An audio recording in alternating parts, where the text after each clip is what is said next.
Good afternoon, everyone. My name is Chris Berry. I'm a professor of speech and theater here at Albany State University. So I have one announcement. Carolyn Grady's exhibit is outside in the atrium, and she is selling prints. Selling prints. So now we have our fifth panel discussion. I'd like to introduce to you first Michael Overstreet. He is a sophomore business major at Albany State University. He is a native of Albany, Georgia.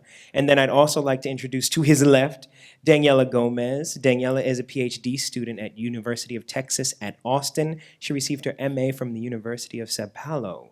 She is also a journalist and an activist, right? All right, so I'm going to hand it over to them and then we'll open it up for questions at the end. Thank you.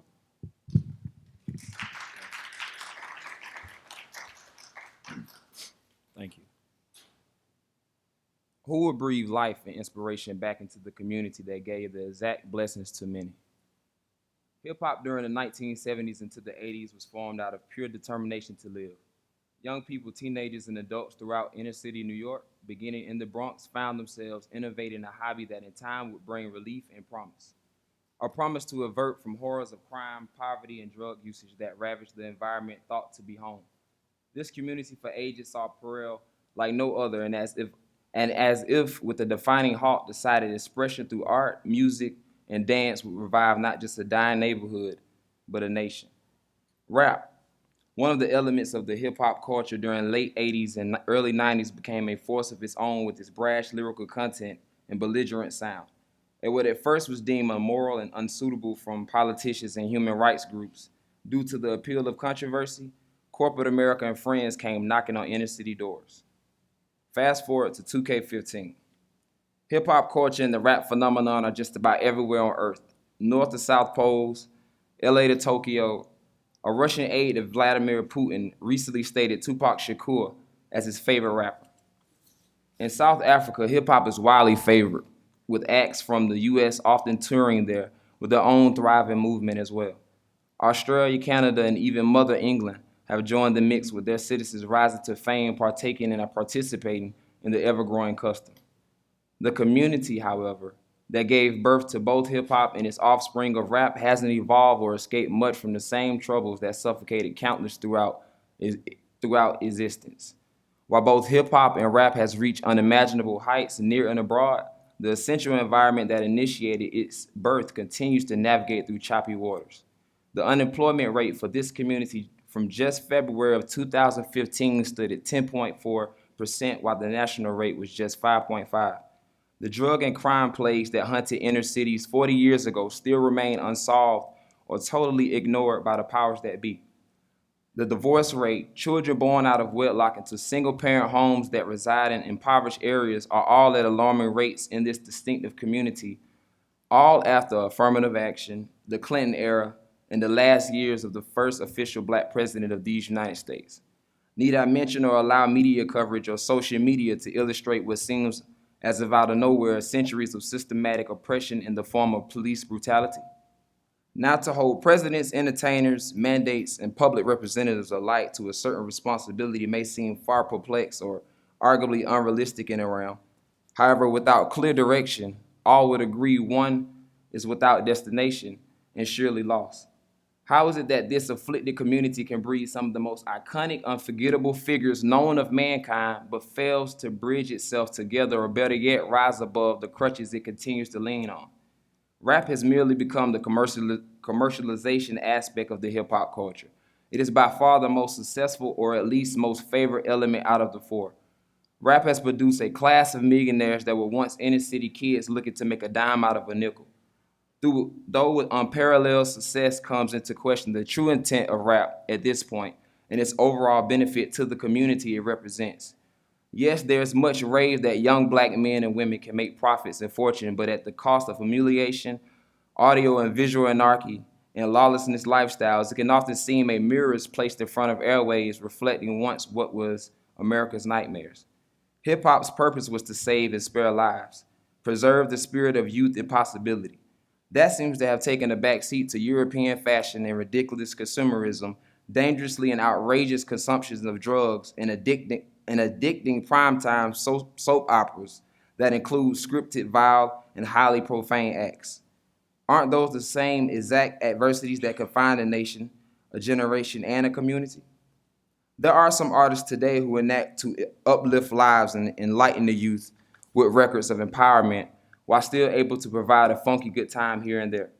Then there are rappers and participants who simply want to shun life's harms by engaging in a carefree ideology. If there is a need for balance necessary, that's fine.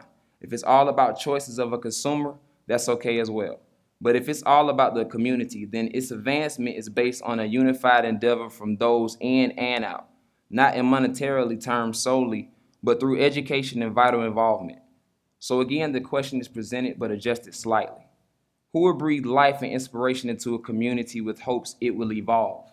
Remember, whether for hip hop, rap, or both, lies a community that seeks considerable achievement and overflowing triumph. Hip hop and rap, two outlets, but still one community. Thank you.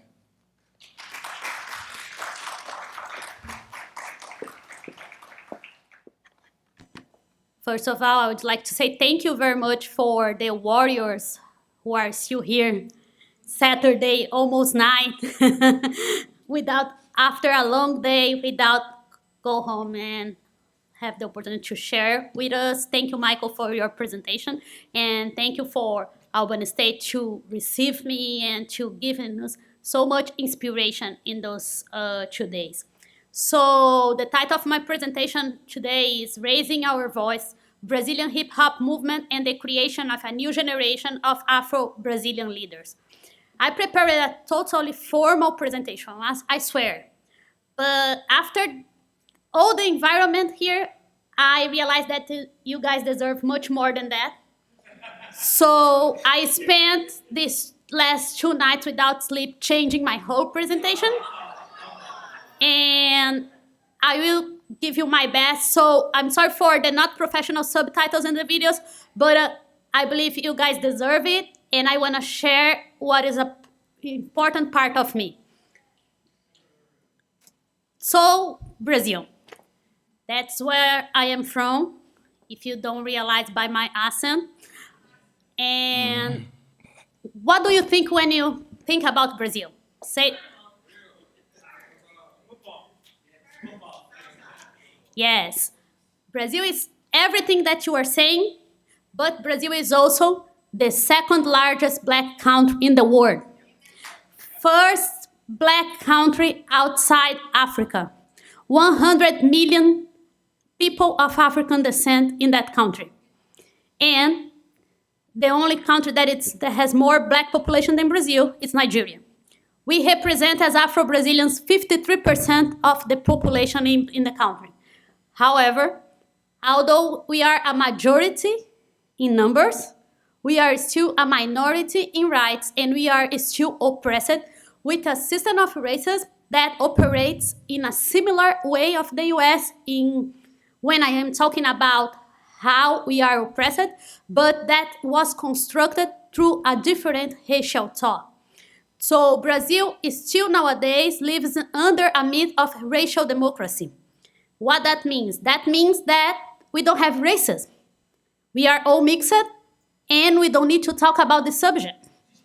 So when we talk about races, we are the racist ones, and we are crazy. This is basically, and we have a strong black movement over there, black political movement, that are all the time fighting against it since we were enslaved, but people don't know that because we are not on the books, we are not on the media. If you watch Brazilian TV, if you go to Brazil, you think you are in Switzerland. That's the reality of my country. And Brazil is the land of the samba, the land of the carnival, but it's also the land of hip-hop. So hip-hop origins in Brazil. The first picture that you can see is on my left, your right. It's a party in the late 60s, early 70s, black parties with thousands of people that happened in 5 different states in Brazil. It started in Rio de Janeiro, it's spread out for other states. This one is in the city of São Paulo, where I am from. And these were named as black parties, of course, black, bailes black. And usually had like 10,000 people, 5,000 people, stadiums full of people, black people, going there and being proud of their blackness. And the main attraction was African American music, different genres of African American music, blues, rhythm and blues, funk. Among all this music that arrived in Brazil, hip hop arrived too. First music, of course, Rapper's Delight, when Sugar Hill Gang is spread out to the world, late 70s. But most of Afro-Brazilians, especially most of our Brazilians are poor. We are still poor in that country. They didn't know what that was rap music. They didn't even know what was the lyric he was saying. They called it Melodo Tagarela. Tagarela in Portuguese means talkative, because it was like fast and speaking fast all the time. So for a short period of time, nobody knew what was hip hop, but they were already dancing, they were already enjoying that music. Breaking dance came just after that. As you probably know, hip hop had a fever in the world with breaking dance in the early 80s, with movies like Flashdance, Beat Street, and went to the whole world. The first hip hop TV show in the world was not in the US, was in France. So the whole world paid attention to hip hop. Brazil was not an exception. They had break competitions on TV. So everyone was in the breaking dance fever. And some youth who was part of these parties moved to start to dance in the streets, in downtown streets, who are a place of really black people don't live in downtown in Brazil. They live in the peripheral areas. But this downtown, São Paulo downtown, was selected to be a place of resistance, where black people used to go to party, to have fun, to know each other. So even they were telling us, we don't want you here. We are going there and say, but we are going to stay. And one of these places was that they found, among several other places, they found a metro station named São Bento, where is considered the birthplace of the hip-hop movement in Brazil. So everyone was going there in 1984 to dance, and started to do rap music. They didn't understand what were the lyrics were saying, because they didn't speak any English, but they embraced hip-hop, and they understood the message behind it. And they started to talk by themselves. So we have one of the pioneers here, King Nino Brown, with Africa Bambaataa. And he didn't know what was hip-hop, but he sent a letter to Africa Bambaataa. And he communicated, I don't know how, and he doesn't know either, with Africa Bambaataa, and he is nowadays the president of Zulu Nation Brazil. Why São Paulo? It's not only because I am from São Paulo, and we from São Paulo, we are really proud of our city, I admit, but it's not that. São Paulo is one of the largest cities in the world. Huge city. It's the financial center of Brazil. The money of Brazil first goes to São Paulo, but it's also a really segregated city. 12 million people in the city, 20 million people in the metropolitan area, but is the largest black population in Brazil, but we represent only 3% of the population. And we live segregated. We never had segregation in law in Brazil, legal segregation, but we have a gentrification, a geographical segregation in Brazil. So most of black people in Brazil lives in the poor peripheral areas and in these suburbs that are poor, actually. And these are the reality of the 80s when hip-hop started. So we are talking about Brazil nowadays. We are getting fancy. We are, as people said to me once in the United Nations, you are a boy that is trying to grow up and you think you are already a big boy. You are not, but you think you are. But in the 80s, we are not like that. We are not a country in development. We are a third world country. That was the reality. The richest people in Brazil was richest as the most rich country in the world, the richest country in the world, and the poorest people in Brazil was living as the poorest country in the world. A huge social cliff. In this sense, we had like more than 5,000 deaths per year in the metropolitan area of São Paulo, especially in poor neighborhoods. Most of these deaths, of course, black and brown bodies that compose the black population in Brazil. Some neighborhoods in the south side of São Paulo was named worldwide as Triangle of the Dead. They had around 60 deaths per month. Most of them kids practicing petty crimes to eat, so stealing silly things, and the police has a militia and some business owners, small business owners, contracting them to kill those kids. So there were lists in the post signs with the name of the kids that were going to die. That was the reality of these poor neighborhoods in Brazil in the 80s. And it's from these poor neighborhoods in Brazil, especially one named Capão Redondo, that most of hip-hoppers in Brazil came from. And especially two members of the most famous rap group in Brazil, Racionais MCs, came from this neighborhood that you can see in the picture that's named Capão Redondo. I don't live in the Triangle of the Dead, but my neighborhood is just nearby. And we used to say in the 80s and the early 90s that one person was killed in the morning, but they tied another one to kill in the afternoon. That was the reality that we were living on that time. It's not that different now.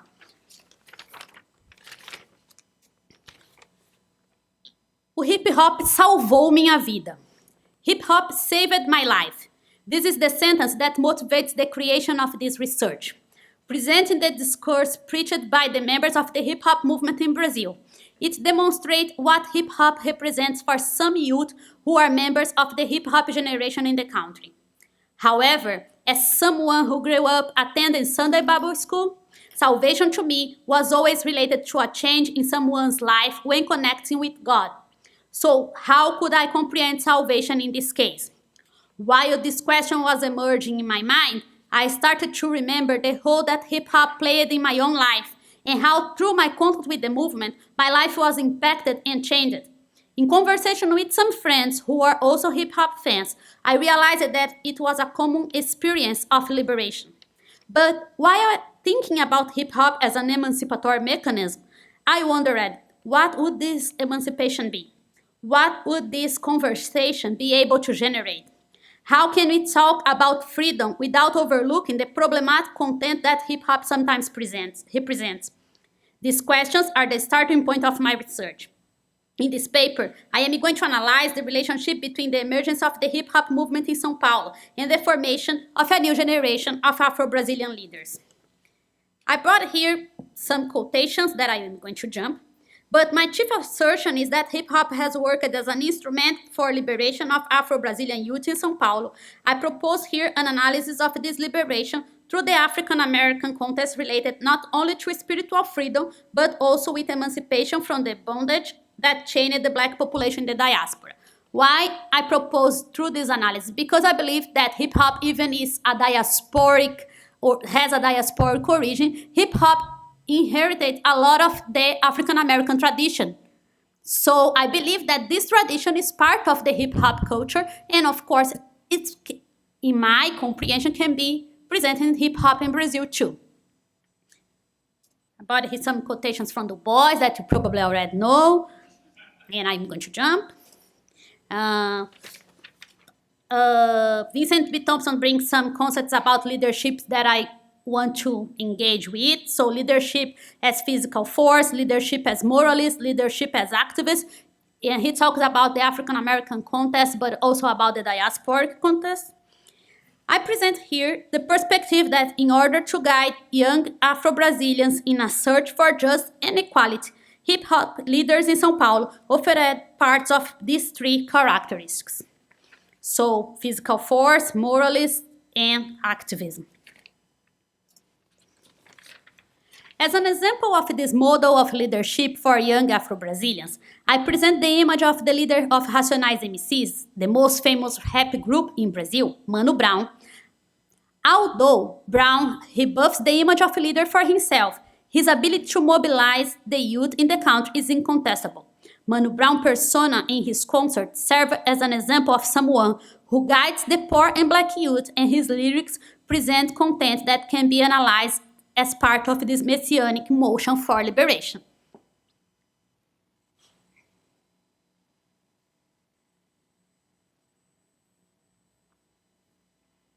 Just a minute, a pause for the advertisement. I opened the video before and it's not here, but I will open again.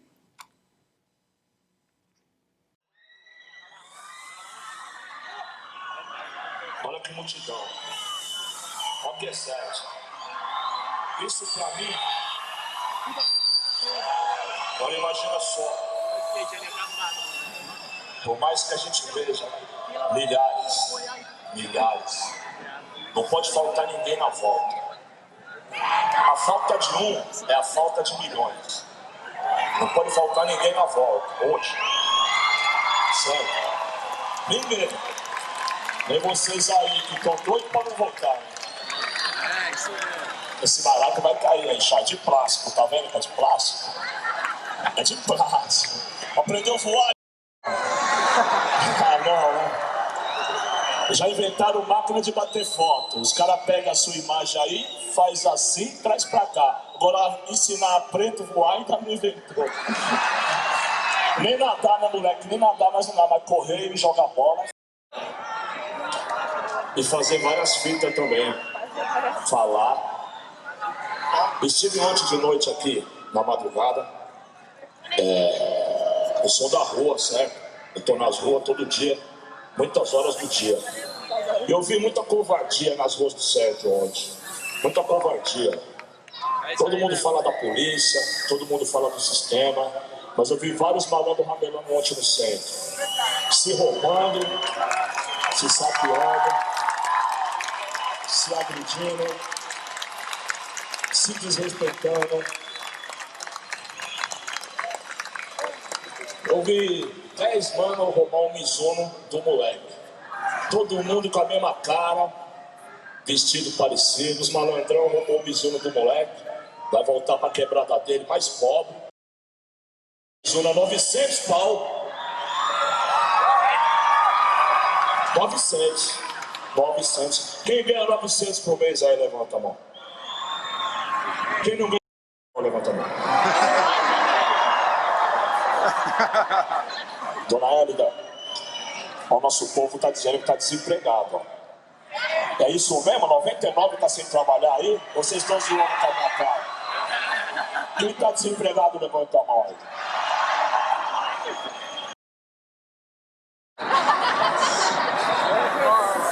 Me arrependi de perguntar. Depressão essa noite, hein? Por quê, irmãos? A gente tem que se capacitar, é isso? Temos que aprender um pouquinho mais. Será? Será? Queremos aprender. Será que o mundão está acelerado? E o ensinamento que nós recebemos é do século XIX? Do começo do século XX. Tiradentes tinha um projeto de liberdade para o Brasil, mas não tinha projeto de liberdade para os pretos. Tem vários estados. A gente tem que se capacitar, moro. Hoje em dia, você pode procurar a sua informação, o que te interessa. O que te interessa. Fazer o que não gosta também não estou podendo, sabe? Às vezes temos que fazer o que não gostamos para sobreviver. Agora, se é uma coisa que eu gosto é de buscar informação, saber mais, saber, conhecer a mim, eu conhecer a nós e procurar um consenso. Eu acho que o que eu vi ontem no centro está longe de ser uma evolução. O rap precisa de gente de caráter, não de malandrão. Nossa, os que eram do rap, os que não eram na mente, meu irmão. Ok, chapa rápido. So, as you can see, Mano Brown has a huge charisma. He is a person that can really motivate the youth. This concert particularly had officially 100,000 people in the center in São Paulo downtown. There was a contest between that because we had a former mayor that we had an event in 2007 that they did a concert, and the police, of course, doesn't like Racionais MCs, and they had a huge confusion. I was present, gas in our eyes and things like that. And after that, Racionais was forbidden to play in the city of São Paulo for 6 years. That was the first concert after 6 years that they could do together in the city of São Paulo.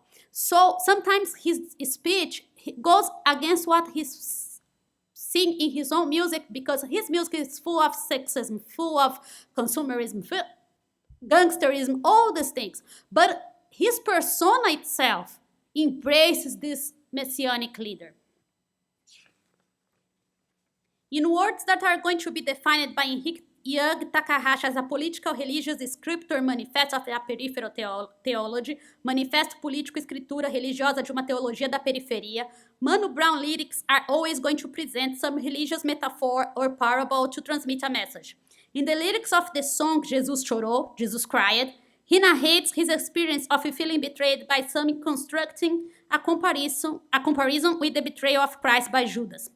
Another characteristic present in Brown's work that can be perceived as a connection with the model of leadership constructed by the hip-hop movement is the way he claims other black leaders of the diaspora as examples.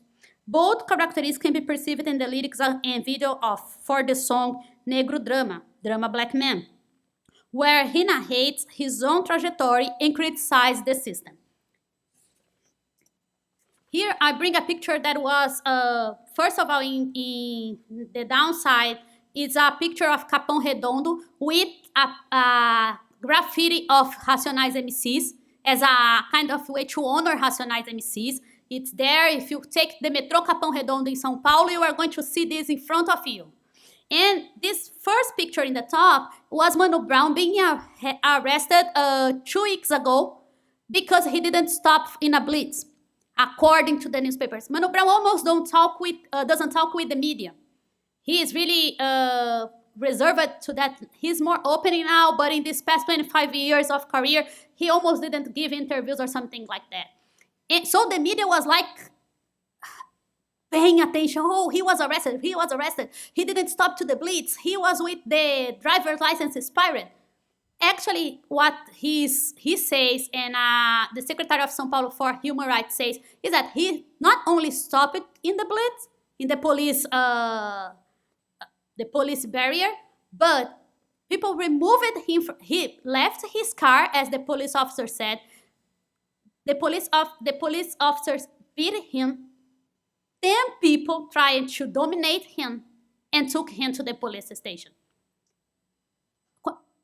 Of course, I am a fan, and this can be only a press office thing, but knowing the violence and the brutality of the police, military police in Brazil, especially in cities like Rio, São Paulo, Salvador, I totally believe in Mano Brown.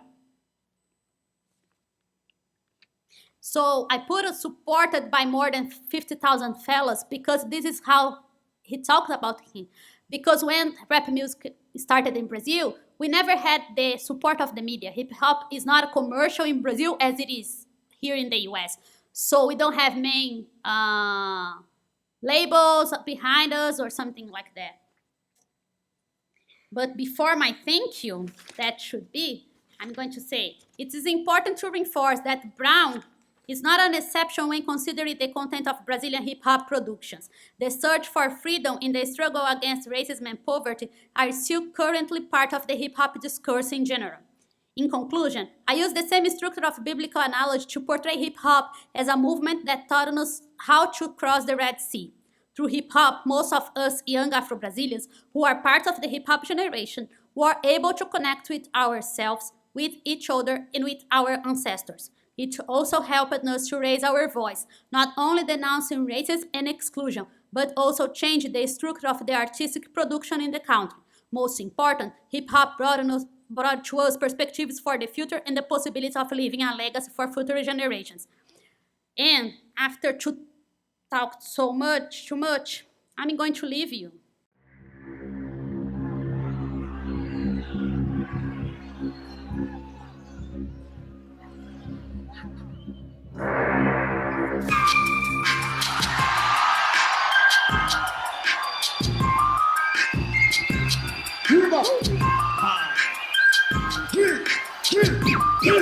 Nego drama, entre o sucesso e a lama. Dinheiro, problemas, invejas, luxo, fama, nego drama. Cabelo crespo, a pele escura, ferida, chaga, a procura da cura, nego drama. Tenta ver e não vê nada, não ser uma estrela assim, longe meio ofuscada. Sente o drama, o preço, a cobrança, no amor, no ódio, a insana vingança, nego drama. Eu sei quem trama e quem tá comigo, o drama que eu gasto. Mais um preto fudido, o drama da cadeia e favela. Túmulo, sangue, sirene, choro de vela. Passageiro do Brasil, São Paulo, agonia. Que sobrevive em meias honras e covardia. Periferias, vielas, cortiço. Você deve estar pensando que você tem a ver com isso. Desde o início, por ouro e prata. Olha quem morre, então veja você quem mata. Recebe o mérito, a farda que pratica o mal. Ver o pobre preso ou morto já é cultural. Histórias, registros, escritos, não é conto nem fábula, nega o mito. Não, foi sempre dito que preto não tem vez, então olha o castelo e não. Eu sou irmão do meus truta de batalha. Eu era carne, agora sou a própria navalha. Tchim, um brinde pra mim. Sou exemplo de vitórias, trajetos e glória. O dinheiro tira o homem da miséria, mas não pode arrancar de dentro dele a favela. São poucos que entram em campo pra vencer. A alma guarda o que a mente tem que esquecer. Olho pra trás, vejo a estrada que eu trilhei, mocota. Quem teve lado a lado e quem só ficou na bota. Entre as frases, fases e várias etapas do quem é quem, dos mano e das mina fraca. Nego drama de estilo, pra ser se for, tem que ser se temer a milho. Entre o gatilho e a tempestade, sempre a provar que sou homem e não um covarde. Que Deus me guarde, pois eu sei que ele não é neutro. Vigia os ricos, mas ama os que vêm do gueto. Eu visto preto, por dentro e por fora. Guerreiro, poeta entre o tempo e a memória. Rola, nessa história vejo dólar em vários pilares. Morre também no mar, o tic-tac não espera, veja o ponteiro. Essa estrada venenosa e cheia de roteiro. Pesadelo, é um elogio pra quem vive na guerra, paz nunca existiu. No clima quente, a minha gente soa frio. Vi um pretinho, seu caderno era um fuzil. Nego drama. Olha só quanto nego drama reunido na Zona Leste nessa tarde de noite de domingo, olha só. Essa é pra você, porque essa é pra você. Essa é pra você, porque essa é pra você. Essa é pra você, descendente de escravo, que não teve direito à indenização. Olha só, aí no filme, uma negra e uma criança nos braços, solitária na floresta de concreto e aço. Veja, olha outra vez o rosto da multidão. A multidão é um moço sem rosto e coração. Em São Paulo, terra de arranha-céu, a garoa arranca a carne, a torre de papel. Família brasileira, dois contra o mundo. Na solteira de cobiçou, vagabundo, nunca veria só. Mas o filho pago, cê vai, então, ei, senhor DJ, eu sei bem que você é sozinho. Cê não aguenta sozinho, cê não aguenta presente sequer. E a sua vela ouviu, teve que Red Bull, teve destaque fuzil. Admitou, esses carros é bonito sim, pra você fazer internet, vídeo cassete, os carros loucos, atrasado eu tô com cinto. Eu acho só que tem que, seu jogo é sujo e eu não me encaixo. Eu sou problema de montão de carnaval, a carnaval eu vim da salva, eu sou leão, não te mais pro seu quintal. Problema com o escalo, tenho mil fita. É inacreditável, mas seu filho não se imita. No meio de vocês ele é o mais esperto. Quem fala gíria, gíria não, dialeto. Esse não é mais seu, ó. Subiu, entrou pelo seu rádio também, cê nem viu. Mas é isso, era aquilo que você não dizia. Seu filho quer ser preto, ironia, cola o pôster do tio Paguei. Que tal que cê diz? Você sente o negro demava, tenta ser feliz. É bacana que te fez tão bom assim. O que cê vê, o que cê faz, o que cê fez por mim. eu recebi seu tique. Quer dizer que te diz, bota céu aberto e parede de madeira e te de vergonha eu não morri. Eu tô vivão, deixa-me aqui, você não passa quando o mar vermelho abrir, eu sou homem duro do gueto brau. Oba, aquele louco que não pode errar, aquele que você odeia amar, desses tão de pele pá. Danço funk, e de onde vem os diamantes da lama, valeu, nego drama. This is my thank you for you. These are my contacts, and thank you very much.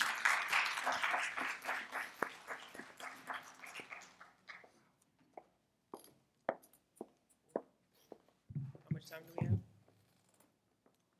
We'll open it up for some questions. Like, of course, we have a popular rap artist, a few from Machine Gun Kelly to Eminem, of course, and so on and so forth. And then we have a sprinkle of Latinos, Pitbull, and Fat Joe, and Big Pun. And now we have French Montana, who is of Moroccan descent. Do you think that there will ever be a wave of a Brazilian rapper to come to America and, you know, become famous or popular in America? Actually, to come to America, they already come. So Racionais MCs have been here, like I think 2 times. In the festival South by Southwest, we had 2 times MC Da, who is a MC from the new generation in São Paulo. We have Rashid, who is also from the new generation. So those groups come here. The thing is to become famous in the US, it's the language. Portuguese is not a language that everyone knows. Even Spanish speakers don't understand Portuguese, and that's a barrier for anything that we want to do in this country. So how to communicate, and especially because when you talk about Spanish hip hop, for example, it's really, there is a audience here for Spanish hip hop.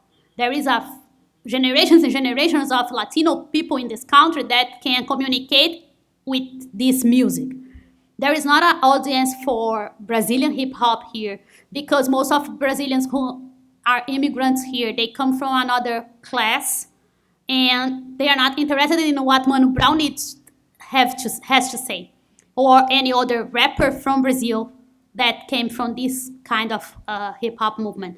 So unless it's an artist that's going to rhyme in English, I don't think that, especially now, the US is ready for this kind of open mind to receive artists from Brazil that don't speak any English or that cannot rhyme, at least rhyme in English. That was an interesting question, but I don't even think it's about whether or not these artists can become famous in the US. I think at this point, when it comes to global hip hop, there has to be a new understanding of the transnational connection of the diaspora. And so it's beyond, at this point, the US and becoming famous or essentializing hip hop as, and it started in the US, and let's be fair to that, and let's be honest to that. And look, we need to talk about the Bronx and how hip hop started from a diaspora community. So it's not just African Americans, it's also Latinos who were a part of the hip hop movement. But when we're talking about Brazil, it's, for me personally, I don't think there's a need to come to the US and perform hip hop in English. So at this point, it's a resistance movement of diaspora people across the globe. And so it should and could be performed in any language. It's all about the resistance and the grassroots movement of Brazil, right? So Brazil still characterizes hip hop or uses hip hop, and you can correct me with that, from the perspective of this grassroots diaspora social justice equality movement. When we're dealing with hip hop, consumer hip hop in the US, it's very much so what we see in the public space. It's very much so this thug, pimp, and all the other, features that we know about. And so basically what I'm trying to say here is that we need to look beyond the US and acknowledge hip hop at this point as an Afro-diasporic movement across the globe. And so it's a resistance movement that operates from various global cities beyond the US. And so if we can see that, then there's no need to question the language or whether or not they're performing in the US or whether they could or should perform in the US. It's beyond that at this point. And maybe you can add to that. Yeah, my only comment is, of course, there is a lot of there is in Brazil different kind of hip hop, right? Different styles or people who are going to be more connected to grassroots. Racionais, this video that I showed, it became like an in for the black youth in Brazil, because Racionais is famous in the whole country. But this was in 2002, like 13 years ago. So they already changed it. Mano Brown itself, as I said, he doesn't want this image of leader. He says, I cannot rhyme more about things that I used to rhyme when I was 18. I am 44. So this kind of change. And so there are also hip-hop in Brazil that's not connected with that. And the thing is that the artists want to come, because we have this image of the US as an empire, right? Especially for hip-hop music. They want to come, but the market's really hard to reach because it's really close. I am so glad I stayed. Thank you. Thank you so much for that awesome presentation, both of you. I have an international artist that I represent. She's African American born. She speaks 9 different languages, 5 of them fluently, Portuguese being one of them. And it gives her a passport to go in and out of a whole bunch of different countries to perform. But given like the US standard, she wouldn't be considered a top artist, but because she's so multilingual, she just can go anywhere practically, and has created a career off of that. In fact, she performed at the 2010 World Cup in Brazil. I'm interested in knowing, after watching the videos that you presented, how popular is the American music market in Brazil? Like, are a lot of our artists traveling over there, performing, saturating the communities with the culture, the retail, the merchandise, the movement? And if so, is that influencing the natives there to create similar structures there in Brazil to create the kind of empires that hip-hop created here in the US? Yes. The thing is that the US is a potence, right?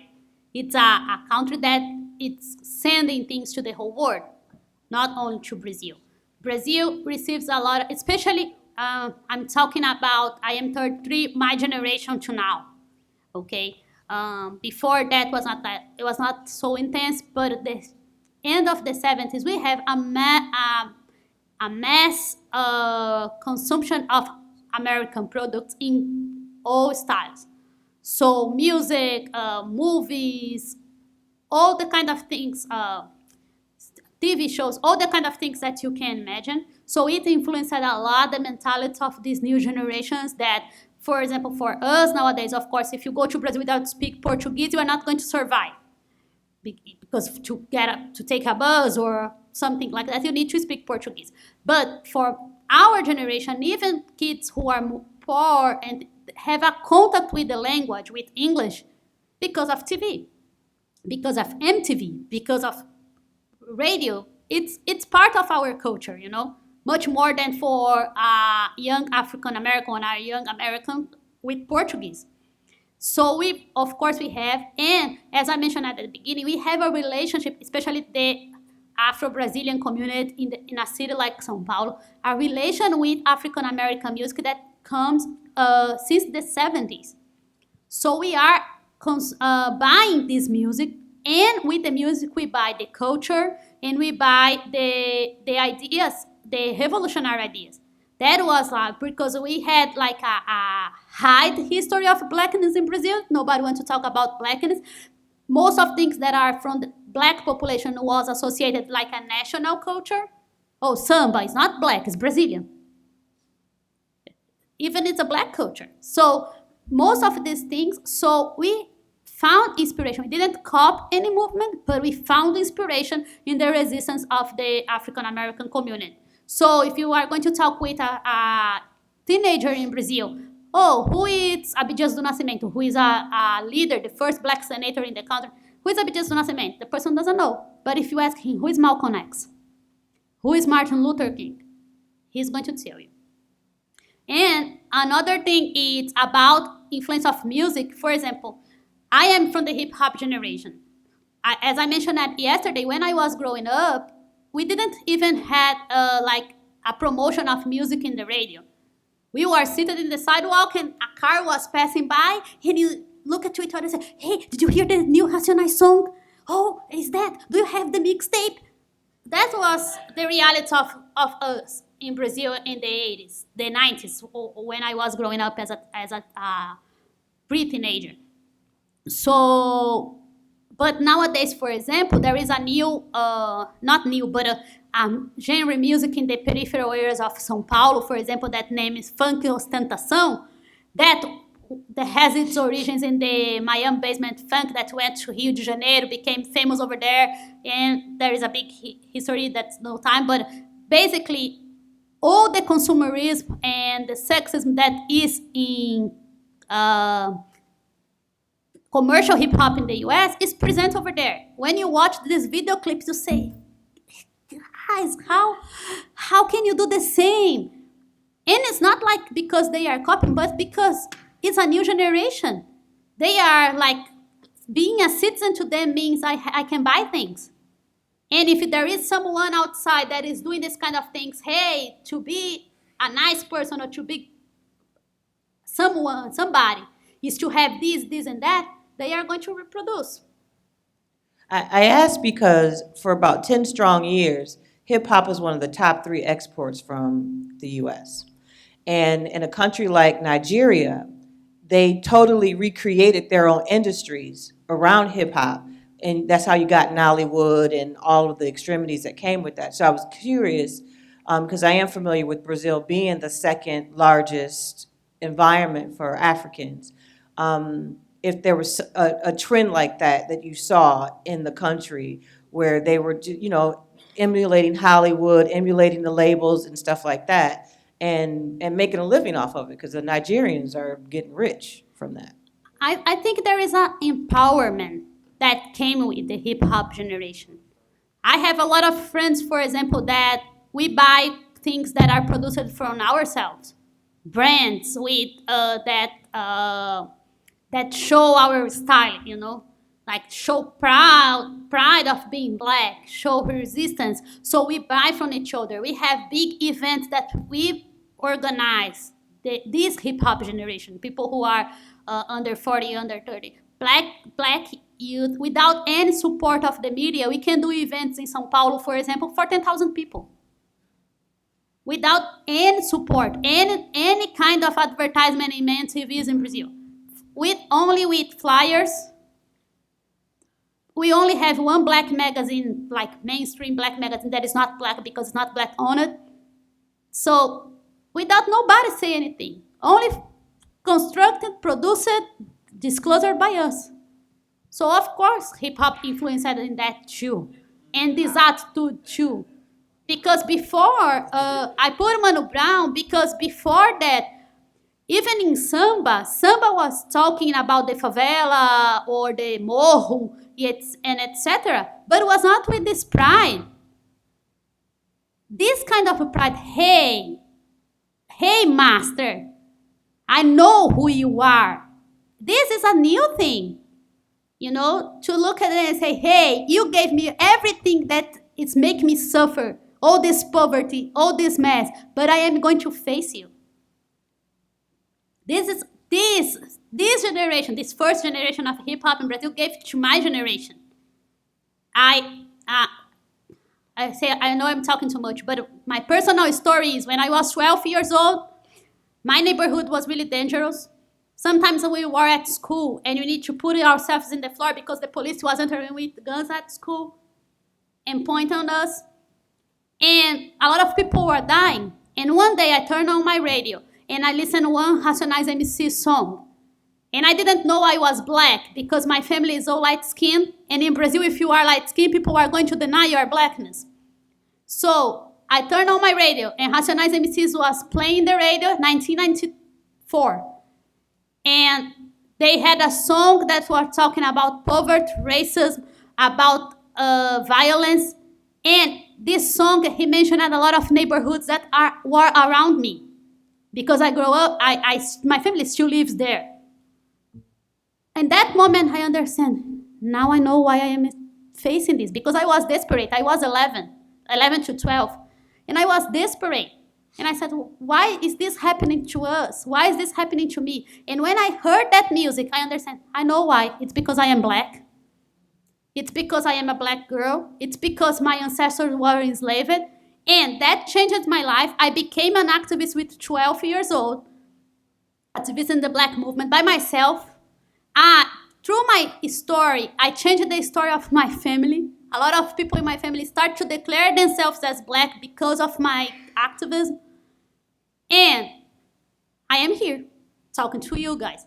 So if it was not, when I say hip hop saved my life or hip hop changed my life, it's because of that. Because if it was not hip hop telling me who I really was and what was happening to me as a inheritance of slavery, of being captive in Africa and being enslaved and being suffering with white supremacy, I never would be the person that I am. I never would go to United Nations to talk about racism in Brazil or whatever, because I would be still captive of the mentality of racial democracy and everything. So hip hop changed my life, and as well the life of a lot of people that can tell different stories of empowerment in the same way.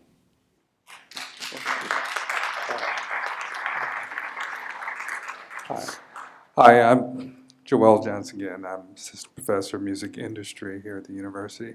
I have one quick comment. I would like for you, I guess, tangible what you're just saying.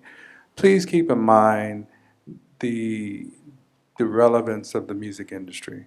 For instance, this is a $100 billion a year industry. There are 3 main labels. Now, there are a lot of independent labels, but you have French-owned Universal, you have Japanese-owned Sony, and you have American-owned Warner. You have 3 of those 3 are the main ones behind this $100 billion industry.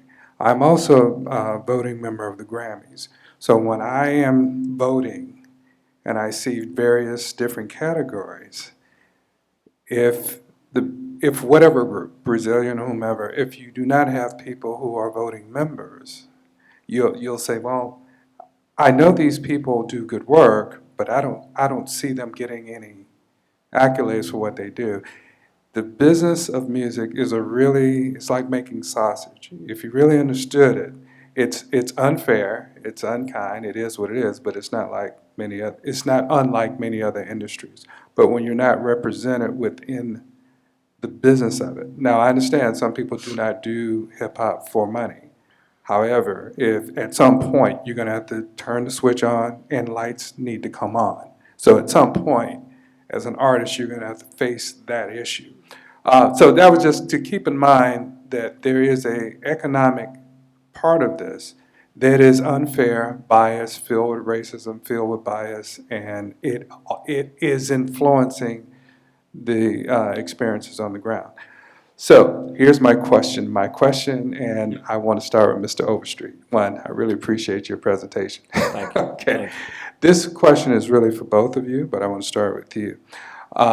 There's the idea of representing one's hood, one's block.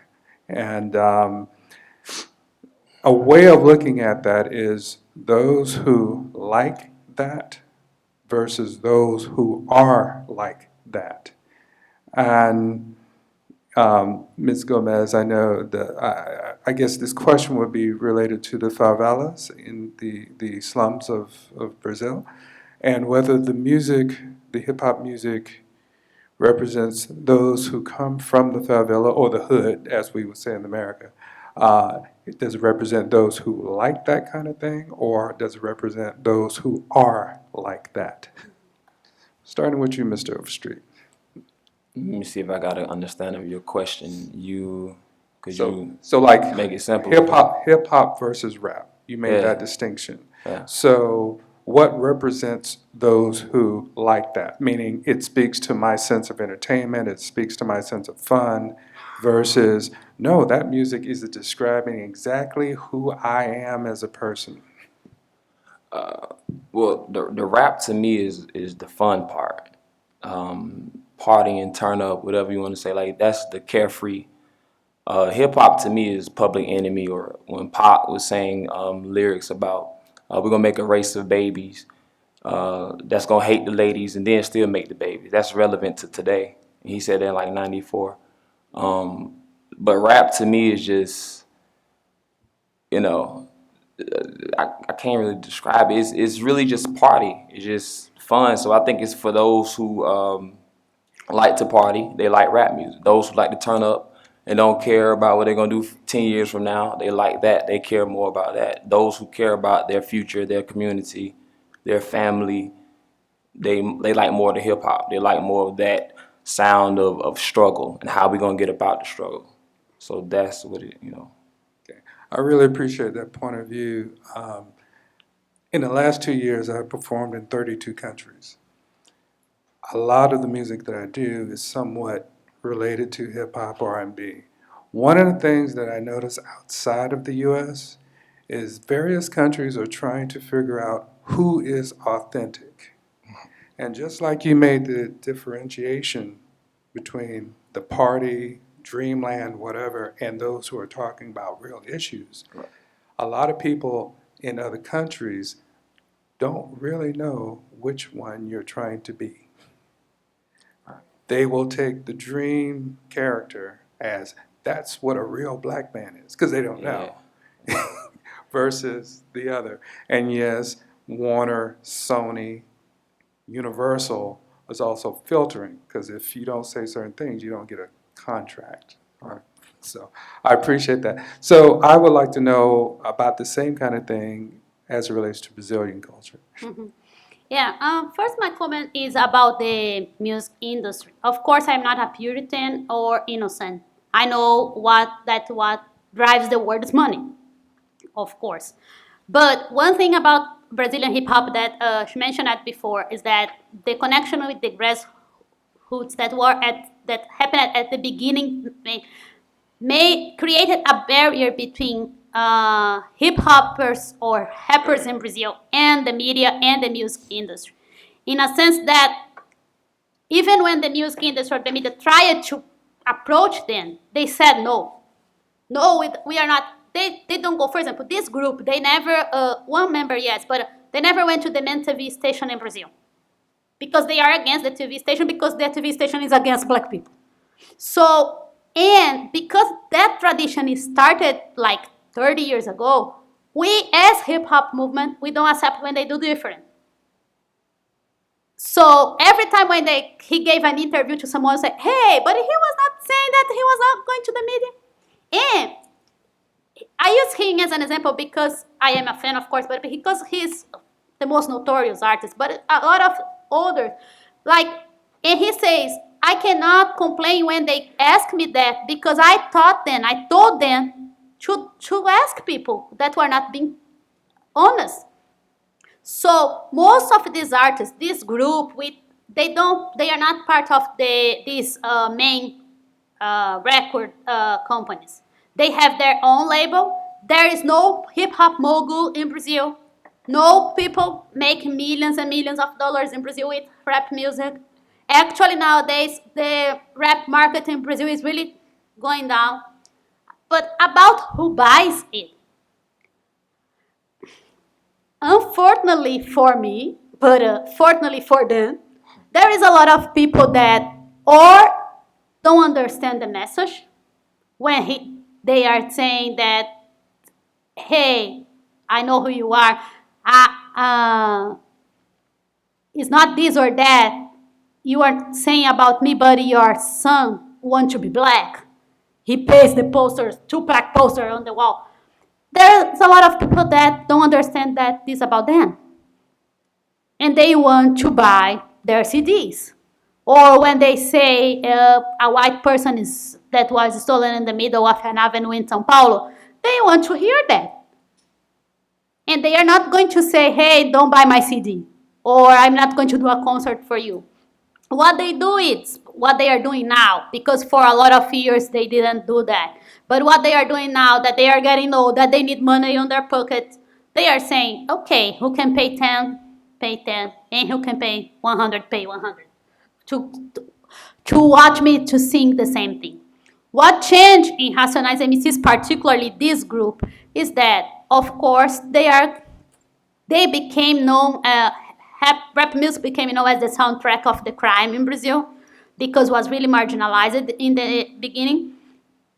And now they are doing more music to please this image. Like, so if he is the soundtrack of the crime, so I'm going to talk about the crime anyway. But this is one perspective of rap music in Brazil, one perspective of hip hop. But this doesn't change, in my comprehension, of course, the power of rhetoric that this man has and how he can mobilize this youth. I mentioned at that concert in 2007 because the police really beaten us. They went to us with angry. They were angry with us. And the whole media of the country said that this man told two people to go against the police. If this man said to these people, go against the police, we all were going against the police. And you'd see that on TV because it would be a massacre. He was arrested last week. The whole Facebook was like, we are with him. If you mess with him, you are messing with us. Thousands and thousands of people. So it's not that he's not commercial.